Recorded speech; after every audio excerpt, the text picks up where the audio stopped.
Приветствую! Очень много интересных тем в науке. Все новости физически не получается оформить должным образом, а поделиться очень хочется. Поэтому решил создавать своеобразные подкасты по темам с минимальной обработкой и в сжатом виде. А тем, кто любит продолжительные ролики, можно будет просматривать плейлист целиком.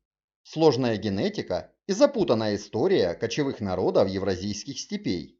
Предварительные данные исследований, почти 1,5 сотни геномов из евразийских степей, дали очень интересную картину истории, начиная с 4500 лет назад. Судя по данным генетиков, западноевразийские фермеры и скотоводы, которые проживали в степях 5000 лет назад, кочевали в сторону Европы, а их место занимали восточноазиатские воины на лихих конях. Ведь одомашнивание лошадей можно сравнить с производством мотоциклов и легковых автомобилей в наше время, потому как возможности для преодоления больших расстояний, которые дали лошади, стало гораздо больше. Вероятно, тогда человек впервые насладился свободой перемещения, как во многих песнях, словно ветер на легком коне. А для генетиков и археологов перемещение людей на большие расстояния добавили проблем, потому как не всегда ясно, кто и откуда прискакал, оставил потомство или был захоронен. Многие слышали о скифах, этих кочевниках, чья культура и традиции тесно связаны с лошадьми. Довольно много было версий об их происхождении. Некоторые ученые склонялись к Северному Кавказу, а другие к Сибири. Но теперь становится ясно, что скифы – это генетически разнообразная группа с корнями из разных мест, несмотря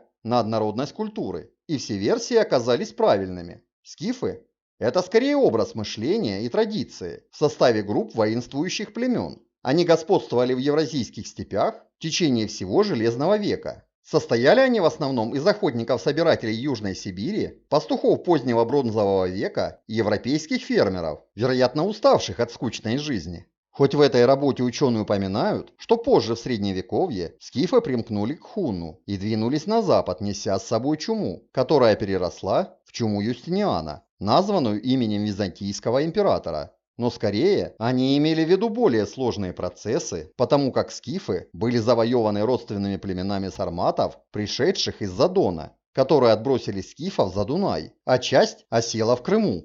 Некоторые ученые считают восточных сарматов наставниками хунну по набегам. А вот грандиозное переселение народа во время похолодания в Европе затеяли, по мнению ученых, гунны. Гуннов многие ученые считают выходцами из хунну, кочевого народа степей к северу от Китая. Как считается, именно для защиты от них была построена северная часть Великой Китайской стены.